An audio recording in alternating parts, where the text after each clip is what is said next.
Selamat pagi, saudara-saudaraku yang dikasihi dan diberkati oleh Tuhan Yesus.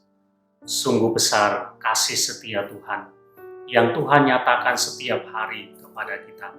Karena itu, bersyukurlah senantiasa kepadanya. Saudara, kita tahu, mempraktekkan firman Tuhan yang tertulis di dalam Injil Matius pasal 5 ayat 39 itu tidak mudah.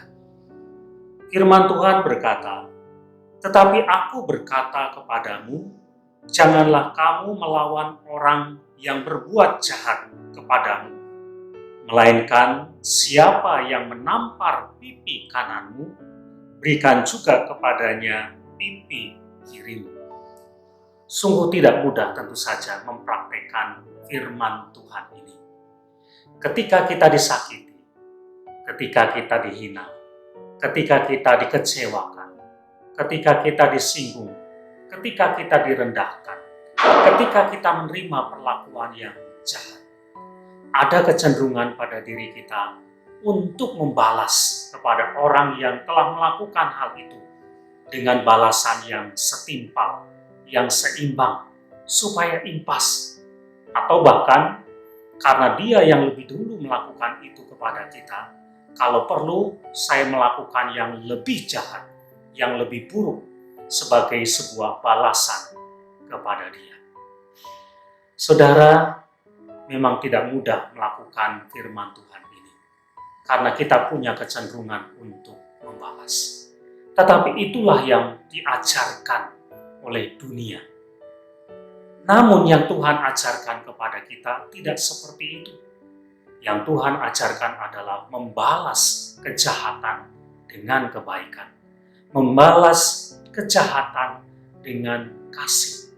Dan Tuhan sendiri sudah mempraktekannya. Ketika dia menerima perlakuan yang jahat. Ketika dia diperlakukan secara tidak adil. Ketika dia menerima banyak sekali hinaan, banyak sekali penolakan, dia tetap mengasihi orang yang melakukannya. Demikian juga, kita seringkali memperlakukan Tuhan dengan tidak baik. Betapa sering kita mengecewakan Tuhan. Bahkan melalui tindakan-tindakan kita, tanpa sadar kita merendahkan Tuhan. Tetapi Tuhan tetap sayang kepada kita. Inilah yang Tuhan mau, yang Tuhan ajarkan kepada kita. Jangan membalas kejahatan dengan kejahatan, tetapi membalas kejahatan itu dengan kasih.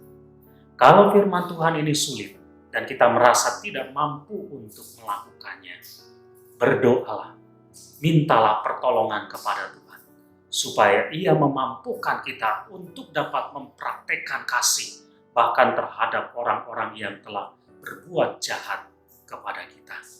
Jangan membalas kejahatan dengan kejahatan, tetapi kita membalas kejahatan dengan kasih. Amin.